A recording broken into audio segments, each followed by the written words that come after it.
Okay friends, మనం ఇప్పుడు మాట్లాడుకోబోయే topic పేరు headache.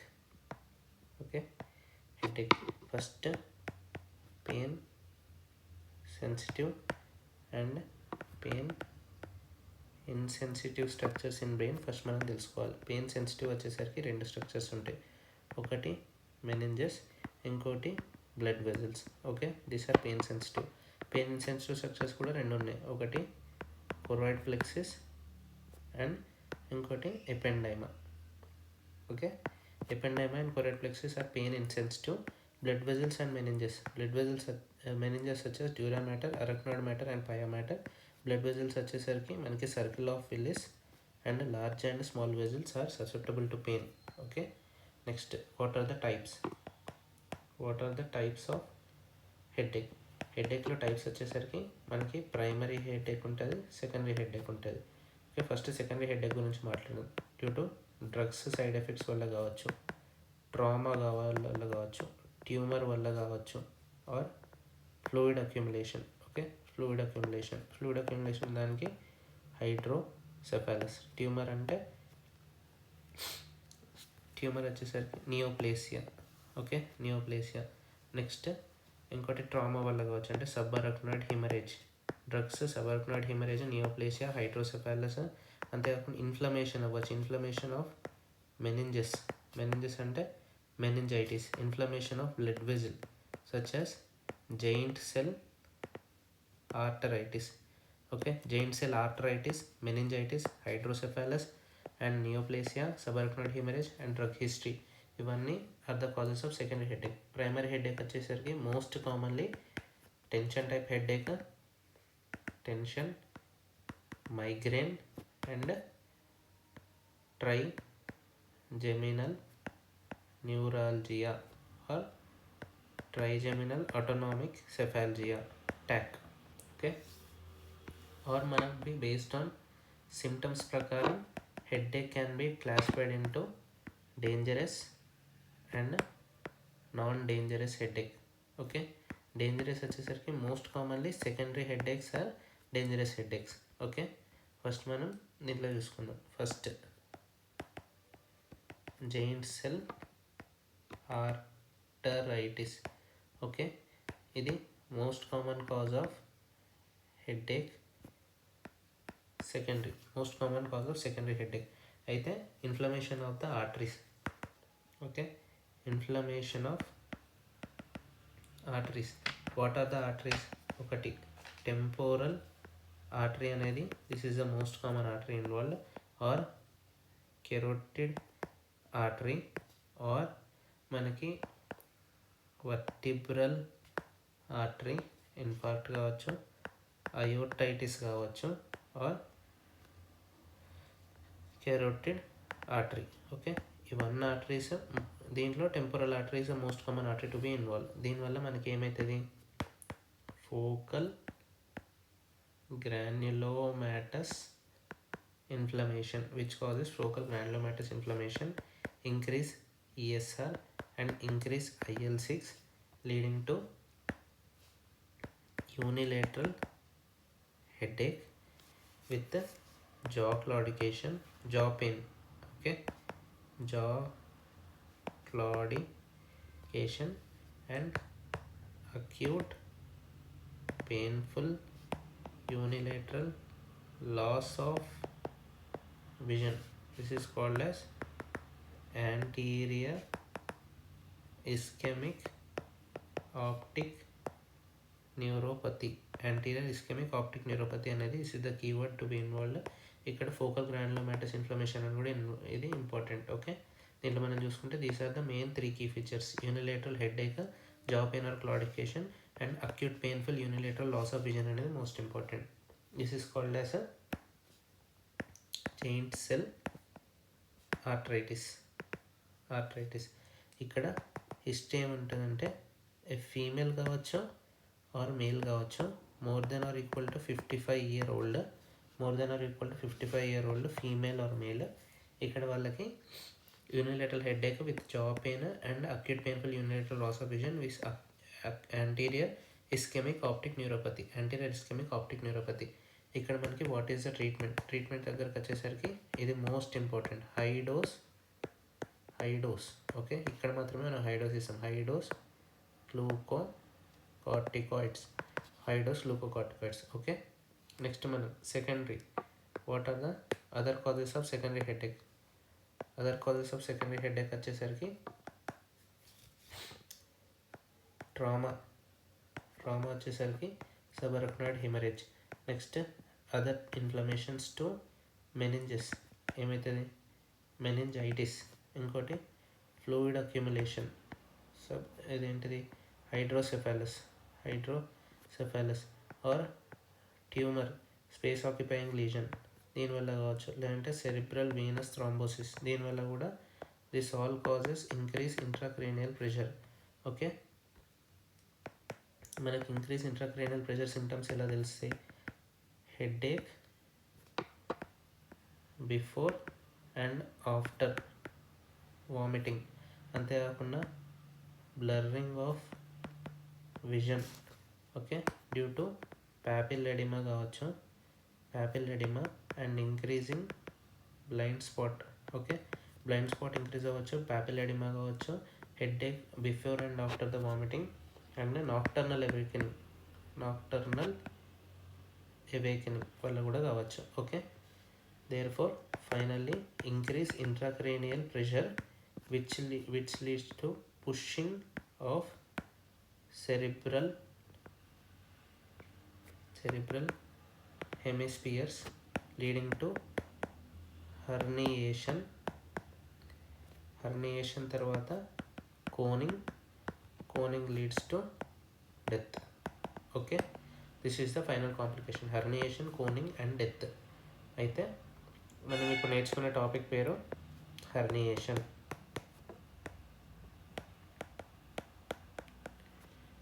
Okay, herniation is the topic we are going to learn. Okay, herniation అంటే first మనము ఇది బ్రెయిన్ లెక్క అనుకుంటే, if this is brain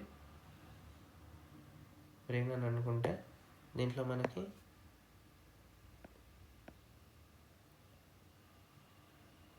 if this is the meninges,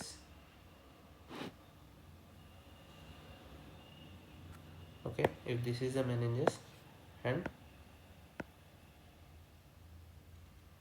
this is the brain, మనకి different possibilities ఉంటాయి. ఒకటి first this is called as meninges, a meninges dura mater fold. Okay, this fold of dura mater is called as a falx cerebrae. Okay, this fold of dura mater is called as tentorium cerebelli. Okay, tentorium cerebrae and falx cerebrae are the meningeal dural folds. Okay, మనకి ఇప్పుడు herniation అనేది ఇటు నుంచి ఇటు side రావచ్చు, లేదా అక్కడ నుంచి కిందికి రావచ్చు, డౌన్వర్డ్ హెర్నియేషన్ జరగచ్చు, లేదంటే ఇక్కడ నుంచి కిందికి రావచ్చు, ఈ ప్లేస్ నుంచి అయినా కిందికి రావచ్చు. This is 1, this is 2, this is 3 and ఇక్కడ నుంచి డౌన్వర్డ్ హెర్నియేషన్ అవ్వచ్చు. సో ఫస్ట్ వన్ ఏంటిదంటే downward or central or transtentorial herniation. Okay, downward central or transtentorial herniation ఇది. ఓకే, సెకండ్ వన్ డిస్కస్ చేస్తున్నాం. డౌన్వర్డ్ సెంట్రల్ ఆర్ transtentorial అంటే ఇవి రెండింటిని కొన్ని అంటే ఇట్లా, ఇది టెంటోరియం సెరిబెల్లే ఉంది కదా, అక్కడ నుంచి ఇక్కడ ఉన్న సెరిబ్రల్ మ్యాటర్ ఏదైతే ఉందో అది ట్రాన్స్టెంటోరియల్గా కిందికి రావడం. Okay, this causes brain stem మనకి downward displacement of the brainstem, which causes rupture of paramedian basilar artery, దీనివల్ల మనకి Duret hemorrhages. Okay, Duret hemorrhages అంటారు. This is the keyword given in the question. When central or downward transtentorial herniation causes brain stem downward displacement lead to rupture of the paramedian basilar artery. దీనివల్ల Duret hemorrhages అయితే which causes herniation, which causes headache, severe headache. Next second ఏంటంటే, ఒకవేళ ఈ cingulate gyrus from the left side goes in to the right side. Okay, left cingulate gyrus goes to right cingulate gyrus. Okay, below the falx cerebrae. Okay, which causes anterior cerebral artery compression. అంటే మనకి ఇప్పుడు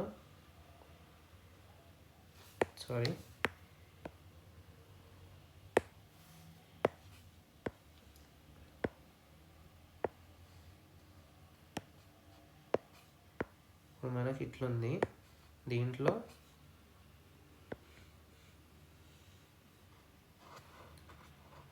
ఇలా ఉంది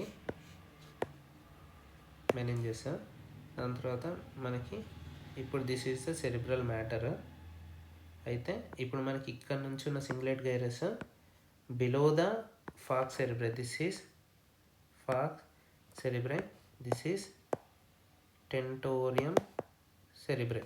below the falx cerebri నుంచి ఇటు వెళ్తుంది, అంటే సబ్ఫాల్సైన్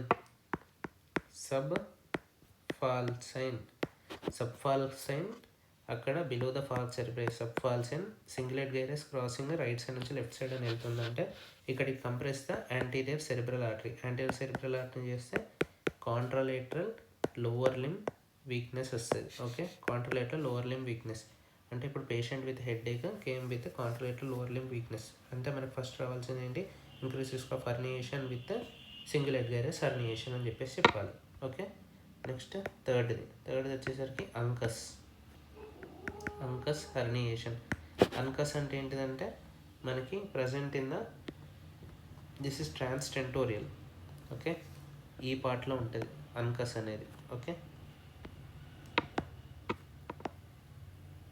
medial part of temporal lobe. It is amygdala elevation on medial aspect of the temporal lobe. Amygdala elevation in the medial aspect of the temporal lobe is called as uncus. అయితే ఇప్పుడు same diagram, ఇప్పుడు ఇలా ఉంటాయి కదా meninges అనేది.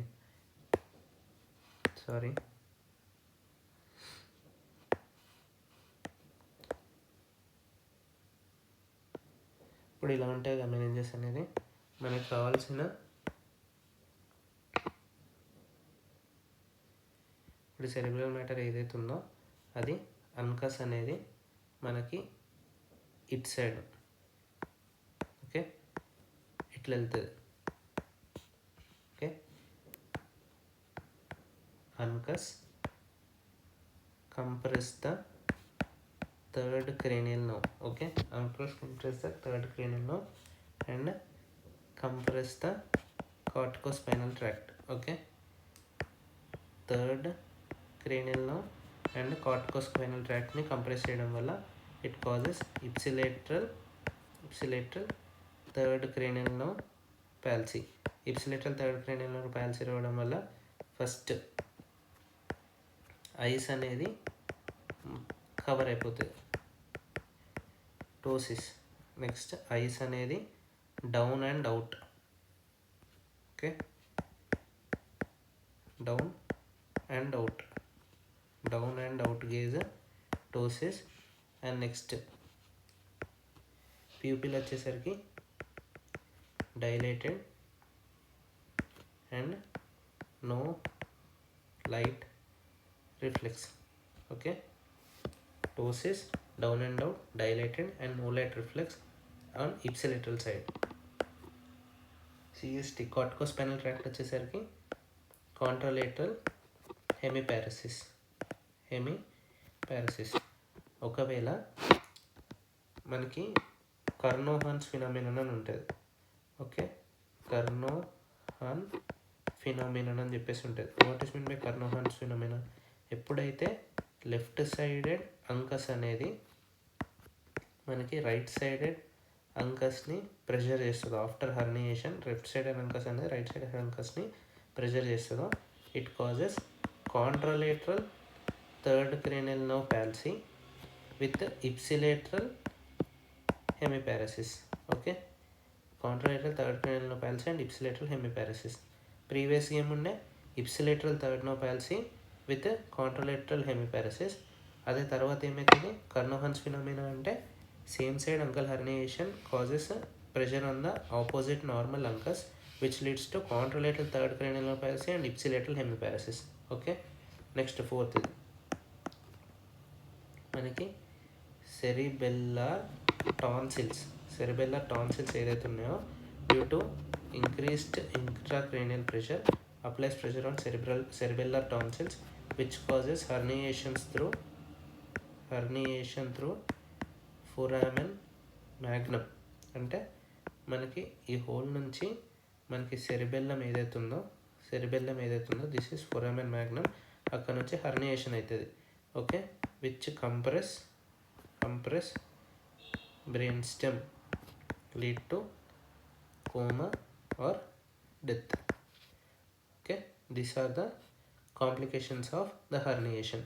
Total మనం 4 types of herniations అనేది చూసినాం. ఫస్ట్ మనకి downward or central herniation and uncal herniation and subfalcine herniation and cerebellar tonsil herniation. దీంట్లో మనకి డ్యూరేట్ హెమరేజెస్ ఉంటాయి. నెక్స్ట్ దీనిలో వచ్చేసరికి మనకి కర్నో హార్న్స్ ఫినామినన్ ఉంటుంది. ఇవన్నీ most common and most important. ఇవి గుర్తుపెట్టుకోవాలి. This is giant cell arthritis. This is the most common cause of secondary headache. అండ్ దీని తర్వాత వచ్చేసరికి what are the classification and these are pain sensitive and pain insensitive structures. Pain sensitive structures ఇది, pain insensitive structures ఇది. Okay, thank you for your